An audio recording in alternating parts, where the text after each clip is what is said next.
नमस्कार, मैं अमिताभ और दृष्टि आईएएस की इन डेप्थ श्रृंखला में आपका स्वागत है। जैसा कि आप पीछे देख सकते हैं, आज का हमारा शीर्षक है सेवा शुल्क बना कर्मचारी योगदान।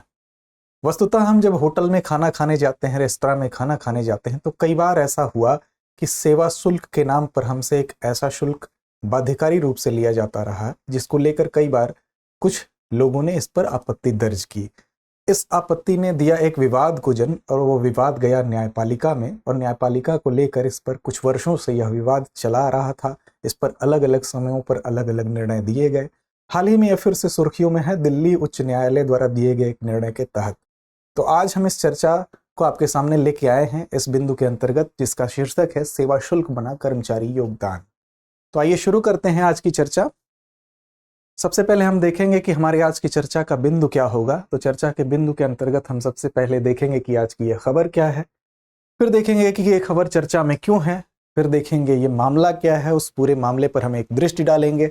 उसके बाद देखेंगे सेवा शुल्क वस्तुतः है क्या, सीसीपीए, एफएचआरएआई जैसे कुछ अवधारणाओं पर हम थोड़ा सा उसका अवलोकन करेंगे, और अंत में होगा अभ्यास प्रश्न, यह देखने के लिए कि आपने संदर्भ को कितने ठीक ढंग से समझा है। तो शुरू करते हैं आज की चर्चा।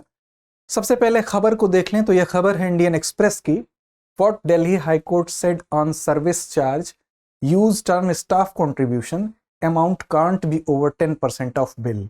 जैसा कि आप देख सकते हैं इस खबर के माध्यम से ही कि दिल्ली हाई कोर्ट ने कहा है कि सर्विस चार्ज के लिए अब जो टर्म इस्तेमाल किया जाएगा वो होगा स्टाफ कंट्रीब्यूशन, और इसका अमाउंट किसी भी हालत में 10% से ज्यादा नहीं होगा। खबर ने काफी चीजें स्पष्ट कर दी हैं, और चर्चा का विषय भी ये इसीलिए बना हुआ है कि दिल्ली हाई कोर्ट में जो न्यायपालिका में पिछले कुछ वर्षों से यह मामला था, अपने अलग अलग संशोधनों के माध्यम से वो इस मुकाम पर पहुंचा है। तो देखते हैं चर्चा में ये क्यों है। हाल ही में दिल्ली हाई कोर्ट द्वारा एक अंतरिम आदेश जारी किया गया है, जिसके तहत ये कहा गया कि सेवा शुल्क जो लिया जा रहा था हमसे, सर्विस चार्ज जिसको हम कहते हैं, उसका नाम अब होगा स्टाफ कंट्रीब्यूशन या कर्मचारी योगदान के नाम से ये जाना जाएगा। और इसकी सीमा जो होगी वो संपूर्ण बिल के जो अमाउंट होगा उस अमाउंट से 10% से अधिक इसकी सीमा नहीं हो सकती है।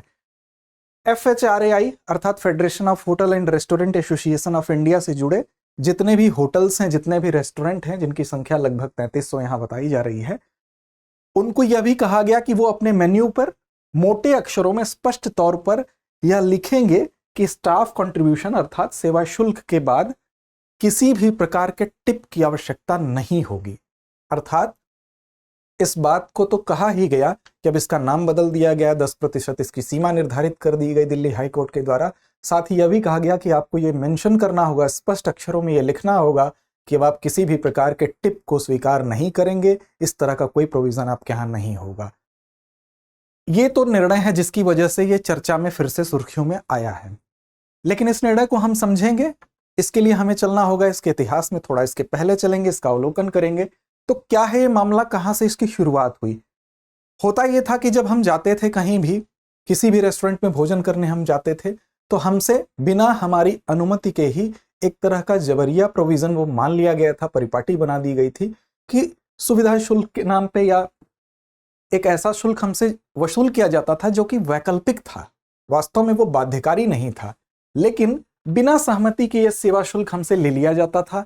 और कई जगहों पर ऐसा देखा गया कि जब इसका कस्टमर्स ने विरोध किया, विरोध दर्ज किया, तो बदले में कई जगह उन्हें प्रवेश से वंचित तक किया गया। तो मामला तूल पकड़ा। ऐसे में 21 अप्रैल 2017 को केंद्र सरकार द्वारा उपभोक्ता संरक्षण अधिनियम के तहत, जो 1986 में आया था, रेस्टोरेंट और उपभोक्ता पर सेवा शुल्क लगाने पर, ये सेवा शुल्क जो लगाया जाता था उस पर रोक लगाने का एक दिशा निर्देश जारी किया गया। फिर भी क्या हुआ, इस दिशा निर्देश के बाद भी लोगों की शिकायतें आती रहीं। वो शिकायतों का माध्यम कई हो सकता था। ये शिकायतें 1505 के टोल फ्री नंबर पर की जा सकती थी, एनसीएच मोबाइल ऐप पे की जा सकती थी, या ई दाखिल पोर्टल पर की जा सकती थी।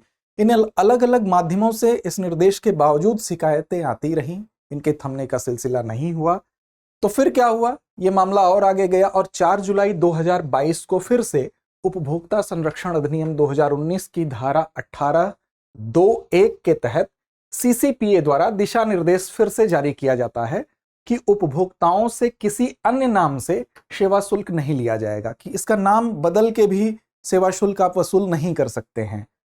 फिर भोजन बिल के साथ जोड़कर राशि पर जीएसटी लगाकर, मतलब भोजन बिल के साथ इसको ऐड कर दिया जाता था, संपूर्ण राशि पर जीएसटी लगा के, ऐसे भी आप इस शुल्क को नहीं वसूल कर सकते हैं। और बिना उपभोक्ता को सूचित किए स्वचालित रूप से, मतलब ऑटोमेटिकली इसको आप उसमें नहीं जोड़ देंगे। अगर इसको आप बिल में जोड़ते हैं तो इसके लिए आपको उपभोक्ता को पहले सूचना देनी होगी। अगर उसकी रजामंदी होती है, अगर वो चाहता है कि सुविधा ये सेवा शुल्क दिया जाए, तभी आप इसको उसमें जोड़ेंगे, अन्यथा नहीं जोड़ेंगे। ये निर्देश जारी किए गए 4 जुलाई 2022 के तहत। हालांकि यह भी स्पष्ट किया गया कि ये आदेश 2017 का जो आदेश था उसका अनादर नहीं है, ये उसी के आगे की कड़ी है और उसी में ये अतिरिक्त इसको माना जाएगा। हालांकि फिर इसके अगेंस्ट भी इसको भी चुनौती दी जाती है और national restaurant association of India, जिसको NRAI कहा गया, और the federation of hotel and restaurant association of India FHRAI, इन दोनों ने मिलकर इस मामले को भी चुनौती दी। ये फिर से कोर्ट में मामला गया और इस चुनौती के आलोक में ही हम देखेंगे कि 20 जुलाई 2022 को फिर से इस प्रकरण की सुनवाई हुई और इस सुनवाई के तहत ही CCPA के जो भी दिशा निर्देश थे, इन दिशा निर्देशों पर फिर से स्टे लगा, रोक लगाई गई और मौजूदा निर्णय जो मंगलवार को निर्णय सुनाया गया, करंट की सिचुएशन यह है, हालिया निर्णय में FHRAI के सदस्यों को सेवा शुल्क के स्थान पर स्टाफ कंट्रीब्यूशन, अर्थात उसका नाम बदल दिया गया, कॉन्सेप्ट का नाम चेंज किया गया, अर्थात कर्मचारी योगदान इसका नाम किया गया और इसके कुल बिल को 10% तक सीमित करने का निर्देश जारी करके ये कह दिया गया कि नाम परिवर्तन के साथ इसको आप इस सीमा के अंतर्गत रखते हुए आप इसको लगा सकते हैं। तो ये इसका प्राचीन इतिहास से लेकर वर्तमान स्थिति तक है। अब एक कॉन्सेप्ट हम समझें कि सेवा शुल्क वस्तुतः क्या है, सेवा शुल्क किसे कहते हैं। तो सेवा शुल्क साधारण भाषा में बातचीत अगर की जाए तो किसी भी चीज की वस्तु हो, कोई सेवा हो, उसके बदले में हम जो शुल्क अदा करते हैं उसको सेवा शुल्क कहते हैं। पारिभाषिक रूप से अगर देखें तो हम कह सकते हैं कि एक मुख्य उत्पाद या सेवा की खरीद से संबंधित सेवाओं के लिए ली जाने वाली लागत है। ग्राहक और रेस्तरां कर्मियों के बीच एक सीधा लेन देन है, प्रत्यक्ष लेन देन है और यह आतिथ्य और खाद्य पेय उद्योगों द्वारा उपभोक्ताओं की सेवा के लिए शुल्क के रूप में एकत्र किया जाता है। आतिथ्य का मतलब ही हुआ हम कहीं किसी सेवा प्रदाता के पास गए, उससे हम कोई उसका आतिथ्य, हमने उनको अपना आतिथ्य उनको सौंपा, कोई उनकी सेवा हमने ली, उसके बदले में हम शुल्क अदा करेंगे। या कोई भी वस्तु, खाद्य पदार्थ, हम चाहे वो खाने वाला पदार्थ हो या पेय पदार्थ हो, उसके बदले में हमने जो पे किया, तो इसी शुल्क को हम सेवा शुल्क या सर्विस चार्ज के रूप में जानते हैं। अब एक कॉन्सेप्ट आता है यहाँ पर CCPA। आपने नाम सुना होगा कि CCPA के निर्देश। तो वास्तव में ये CCPA क्या है, एक बार इसको देखते हैं। तो सेंट्रल कंज्यूमर प्रोटेक्शन अथॉरिटी, इसका पूरा नाम है केंद्रीय उपभोक्ता संरक्षण प्राधिकरण। यह एक प्राधिकरण है और इसकी स्थापना 24 जुलाई 2020 को होती है। इसका गठन जो है उपभोक्ता संरक्षण अधिनियम 2019 की धारा 10 के प्रावधानों के अंतर्गत हुआ। इसके अगर नोडल मंत्रालय की बात की जाए तो उपभोक्ता मामले, खाद्य और सार्वजनिक वितरण मंत्रालय इसके नोडल मंत्रालय हैं और इसके मुख्यालय की बात करें तो राष्ट्रीय राजधानी क्षेत्र दिल्ली इसका मुख्यालय है। उपभोक्ताओं के अधिकारों को बढ़ावा देने, संरक्षण करने और उन्हें लागू करने की ये केंद्रीय एजेंसी है। अर्थात जहां भी उपभोक्ता के अधिकारों के संरक्षण की बात आएगी, उसको प्रश्रय बढ़ावा देने की बात आएगी, तो ये सेंट्रल एजेंसी है। इसकी संरचना पे अगर दृष्टि डालें तो मुख्य आयुक्त एक होगा, फिर आयुक्त होगा, इसमें कुछ विषय विशेषज्ञ हो गए और पेशेवरों की एक टीम को मिलाकर इसकी संरचना गढ़ी गई।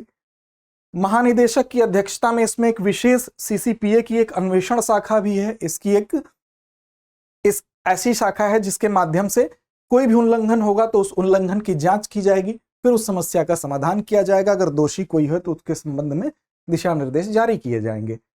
इसके उद्देश्य क्या हैं, इसके कार्य क्या हैं? तो कोई भी अनुचित व्यापार व्यवहार होगा, अर्थात व्यापार के दौरान किया गया कोई अनुचित व्यवहार होगा, कोई भी भ्रामक विज्ञापन होगा तो उस पर नकेल कसने का काम ये करेगी।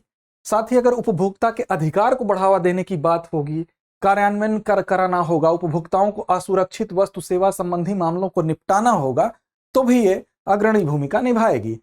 किसी भी प्रकार के उपभोक्ताओं के विवाद होंगे, उसके संबंध में त्वरित निपटान की सुविधा यह प्रदान करेगा, साथ ही उसका समाधान भी देगा और उसके समाधान के तंत्र के रूप में यह कार्य करेगा। अगर इसके अधिकार और शक्तियों की बात करें तो जो इसके उद्देश्य और कार्य हैं, इन्हीं में इसके अधिकार और शक्तियां भी छिपी हुई हैं। अनुचित व्यापार व्यवहार, भ्रामक विज्ञापन इत्यादि की जांच करना, उन पर रोक लगाना, उल्लंघनकर्ताओं पर जुर्माना लगाना, अगर इस चीज का कोई उल्लंघन करता है तो ये इसके कुछ अधिकार हैं। असुरक्षित वस्तुओं सेवाओं को वापस लेना, जांच अधिकारियों को किसी वस्तु या दस्तावेज की खोज करने, उन्हें जब्त करने की शक्ति होगी। उपभोक्ता अधिकारों के उल्लंघन या अनुचित व्यापार प्रथाओं की शिकायत दर्ज कर सकता है, और न सिर्फ शिकायत दर्ज कर सकता है बल्कि उनको सचेत करने के बाद इस संदर्भ में नोटिस भी जारी कर सकता है। आगे अगर हम देखें तो FHRAI एक और टर्म आया था बीच में, the federation of hotel and restaurant association of India इसका फुल फॉर्म है, और यह होटल और रेस्टोरेंट के संघ का प्रतिनिधित्व करता है। यह भी काफी पुराना संघ है। अगर इसके स्थापना वर्ष को आप देखें तो 1949 से ही स्थापित है, और होटल और रेस्टोरेंट का एक संघ है। अगर सरकार को कोई बात करनी होती है तो वो संघ के माध्यम से अपनी बात करता है। सरकार को इनके संबंध में कोई नीति बनानी होती है तो इस संघ के माध्यम से वह राय मशवरा परामर्श कर सकती है। तो इस प्रकार ये जितने एसोसिएशन या संघ होते हैं वो संबंधित क्षेत्र से इसके बीच वार्तालाप की एक कड़ी होते हैं, जिसके माध्यम से ये कार्य किया जाता है। आगे चलते हैं। अंत में एक प्रश्न है, अभ्यास प्रश्न आपके लिए। अभ्यास प्रश्न आज का है कि निम्न कथनों पर विचार करें। CCPA 24 जुलाई 2002 को अस्तित्व में आया। पहला कथन है, कर्मचारी योगदान या स्टाफ कंट्रीब्यूशन की सीमा संपूर्ण बिल के 10% से ज्यादा नहीं हो सकती। दूसरा कथन है, आपको उत्तर देना है कि इसमें से कौन सा कथन सत्य है, केवल एक, केवल दो, दोनों या उपर्युक्त में से कोई नहीं। तो ये हमारा आज का विषय था। उम्मीद है आज का संदर्भ आपको समझ में आया होगा। पढ़ते रहें, लड़ते रहें, अपने लक्ष्य की ओर बढ़ते रहें। फिलहाल धन्यवाद।